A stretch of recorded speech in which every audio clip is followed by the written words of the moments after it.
हरे कृष्णा। दोस्तों, कई बार ये देखा गया है कि मंदिरों में मूर्ति पूजा को लेकर अक्सर लोग सनातन वैदिक धर्म का मजाक उड़ाते हैं। ऐसे लोग भगवान के अर्च विग्रहों को सिर्फ एक पत्थर मानते हैं, लेकिन वहीं दूसरी ओर ऐसे ही किसी दूसरे पत्थर की पूजा करने के लिए हजारों मीलों की यात्रा करके वहां आ जाते हैं। ऐसे तथाकथित बुद्धिजीवी लोग इतिहास के कुछ शासकों, दार्शनिकों तथा राजकीय नेताओं के महान कार्यों को चमत्कार मानते हैं, लेकिन कदापि इस बात का स्वीकार नहीं करते कि अगर सामान्य मनुष्य ऐसे महान कार्य कर सकता है तो इन सब की शक्ति और बुद्धि की स्रोत स्वयं परमेश्वर के लिए क्या पत्थर के अंदर प्रवेश करना असंभव है? नहीं ना। खैर, इसका जवाब तो भगवान नरसिंहदेव हजारों साल पहले ही दे चुके हैं। और रही बात मूर्ति पूजा तथा भगवान की साकार तथा निराकार स्वरूप की चर्चा की, तो वो हम आगे चल के फिर कभी कर लेंगे। लेकिन आज हम आपके लिए एक ऐसे महान आचार्य की कथा लेकर आए हैं जिन्होंने भगवान के विग्रहों को पत्थर समझने वाले लोगों के लिए एक उत्कृष्ट उदाहरण प्रस्तुत किया है। और हम आपको याद दिला दें कि ये कथा कोई मानसिक कल्पना से रची गई कहानी नहीं है, अपितु ये एक ऐसा इतिहास है जिसे श्री चैतन्य चरितमृत और गणोद्देश्य दीपिका जैसे महान ग्रंथों में उल्लिखित किया गया है। ये कथा एक ऐसे शुद्ध वैष्णव भक्त के बारे में है जिन्होंने 500 वर्ष पूर्व इस धरातल को अपनी उपस्थिति से पवित्र किया है। आज की वीडियो में हम इस कथा के माध्यम से मूर्ति पूजा के बारे में आपकी कई मान्यताओं को स्पष्ट करने का प्रयास करेंगे। तो देर न करते हुए चलिए चलते हैं अपने कालचक्र की शहर पर और सीधे उतरते हैं श्रीखंड क्षेत्र में, जो कि वर्तमान समय के पश्चिम बंगाल में कटवा रेलवे लाइन के नजदीक स्थित है। और शुरू करते हैं हमारी ये अपूर्व तथा मनमोहक कथा। परंतु उससे पहले अगर आप इस चैनल पर नए हैं तथा इस चैनल की भक्ति रस से परिपूर्ण कहानियाँ आपको पसंद आती हैं, तो बिल्कुल भी समय नष्ट ना करते हुए सब्सक्राइब बटन दबाइए और कथा के अंत में लाइक, शेयर और कमेंट भी कर दीजिए। तो दोस्तों, और विलंब ना करते हुए चलिए शुरू करते हैं आज की हमारी भक्ति रस से परिपूर्ण ये कथा। खंड क्षेत्र के वर्धमान जिला में स्थित इस स्थान पर श्री मुकुंददास ठाकुर अपने दोनों भाई श्री माधवदास और श्री नरहरि सरकार ठाकुर के साथ रहते थे। पेशे से वो एक वैद्य थे, परंतु उनके अंदर भगवान श्री कृष्ण के प्रति अगाध प्रेम था। अपने कान्हा के प्रति उनके मन में इतना लगाव था कि एक बार जब वो राजा की सेवा में उपस्थित थे और उनका इलाज कर रहे थे, उसी वक्त उन्होंने एक मोर पंख देख लिया और उस मोर पंख को देखते ही उन्हें कृष्ण की स्मृति और उनका विरह इतना महसूस हुआ कि वो उसी क्षण मूर्छित हो गए। ऐसे परम भक्त मुकुंददास के घर पर ईस्वी सन 1510 में बसंत पंचमी के दिन एक दिव्य बालक का जन्म हुआ। इस बालक का नाम था रघुनंदन दास ठाकुर। इस नन्हे से बालक में बचपन से ही कृष्ण भक्ति के सारे दिव्य लक्षण दिखाई देते थे।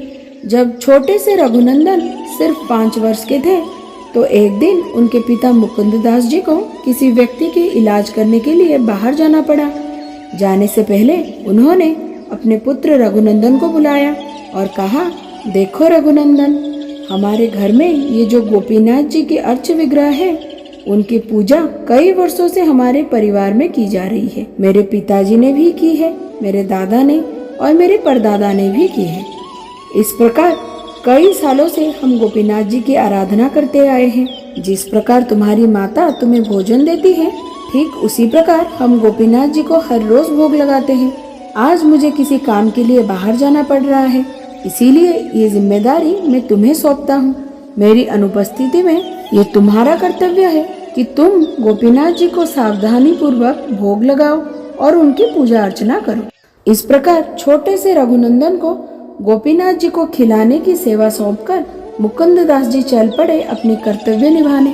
अब रघुनंदन जी ने इस सेवा को बड़ी गंभीरता से लिया। उन्होंने गोपीनाथ जी के लिए अत्यंत स्वादिष्ट भोग की व्यवस्था की। अपने पिता के निर्देशानुसार सभी तरह के विधि विधान से उन्होंने श्री गोपीनाथ जी को भोग अर्पित किया। कुछ समय बाद वो वापस आके देखते हैं कि गोपीनाथ जी ने भोग स्वीकार ही नहीं किया। ये देखकर छोटे से रघुनंदन को रोना आ गया और वो बार बार गोपीनाथ जी से विनती करने लगे कि हे गोपीनाथ, कृपया आप भोजन ग्रहण कर लीजिए, आप अभी तक क्यों नहीं ले रहे हैं। इस प्रकार रोते हुए श्री रघुनंदन जी बार बार भगवान को पुकारते रहे। इस छोटे से बालक की इस अवस्था को देखकर करुणा सिंधु श्री कृष्ण अपने आप को कैसे रोक सकते थे। इसीलिए गोपीनाथ स्वयं प्रकट हुए और रघुनंदन जी का लाया हुआ सारा भोग उन्होंने स्वीकार कर लिया। ये देखकर रघुनंदन बड़े ही प्रसन्न हुए और खाली थाल लेकर चले गए।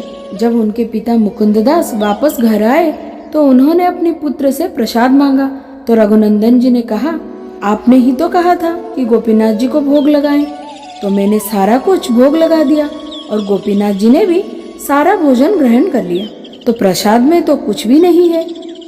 ये सुनकर मुकुंददास को अत्यंत आश्चर्य हुआ।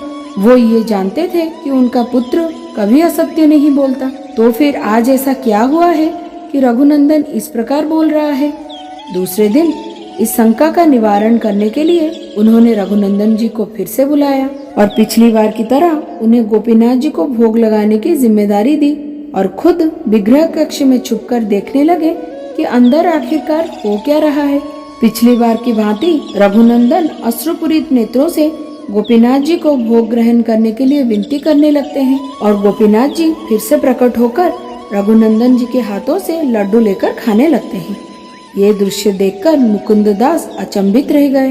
गोपीनाथ जी ने आधा ही लड्डू खाया था कि रघुनंदन जी ने अचानक उसी कक्ष में अपने पिता को देख लिया। जैसे ही रघुनंदन ने अपने पिता को पुकारा, तत्क्षणात गोपीनाथ जी वहां से अदृश्य हो गए और उनके हाथों में आधा खाया हुआ लड्डू वैसे ही रह गया। ये संपूर्ण दृश्य को देखकर मुकुंददास की आंखों में हर्ष के आंसू प्रवाहित होने लगे। अपनी सौभाग्य पर गदगद होकर उन्होंने अपने पुत्र को अपनी गोद में उठा लिया। श्री मुकुंददास जी परम भगवान श्री चैतन्य महाप्रभु के अनन्य भक्त थे।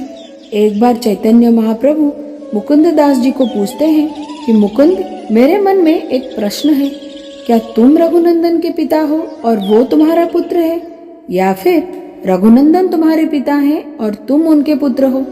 तब मुकुंददास ने बड़े ही विनम्रता से उत्तर दिया कि हे महाप्रभु, कि वास्तव में रघुनंदन मेरे पिता हैं और जो कुछ भी कृष्ण भक्ति मुझ में है वो उन्हीं से ही आई हुई है, इसीलिए मैं उन्हें अपना पिता मानता हूँ। मुकुंददास जी की ये बात सुनकर महाप्रभु अत्यंत प्रसन्न हुए और उन्होंने इस बात की शिक्षा दी कि किसी भी व्यक्ति की वरिष्ठता उसकी आयु से नहीं अपितु उसकी भक्ति की गहराई से समझी जा सकती है। रघुनंदन ठाकुर को बाल्यकाल से ही भगवान के अर्च विग्रह की पूजा करने में अत्यंत रुचि थी और वे दिन भर अपने गोपीनाथ जी को आराधना करते रहते थे। भगवान श्री कृष्ण के प्रति उनके अप्रतिम प्रेम को देखकर महाप्रभु ने उन्हें संकीर्तन यज्ञ में एक दिन पहले भगवान के विग्रह को फूलों की माला पहनाने की तथा यज्ञ खत्म होने पर अंतिम आहुति देने की सेवा प्रदान की थी। रघुनंदन ठाकुर हर वर्ष बंगाल से सभी भक्तों के साथ चतुर्मास्या के समय जगन्नाथपुरी जाते थे और वहां भगवान जगन्नाथ जी के रथ यात्रा में नृत्य करते थे। अपने जीवन के अंत समय में उन्होंने अपने गौर गोपाल को अपने पुत्र कानाई ठाकुर को सौंप दिया और श्रावण माह की शुक्ल चतुर्थी को इस भौतिक संसार को त्याग कर राधा कृष्ण की नित्य लीला में प्रवेश कर गए। तो दोस्तों, चलिए ऐसे परम भक्त श्री रघुनंदन ठाकुर जी के चरण कमल पर हस्त जोड़कर ये प्रार्थना करते हैं कि भगवान श्री चैतन्य महाप्रभु के पद चिन्हों को अनुसरण करते हुए श्री राधा गोपीनाथ जी के प्रति हमारी आसक्ति बनी रहे और हम सदैव उनकी तथा उनके भक्तों की सेवा में संलग्न रह सके। हरे कृष्ण।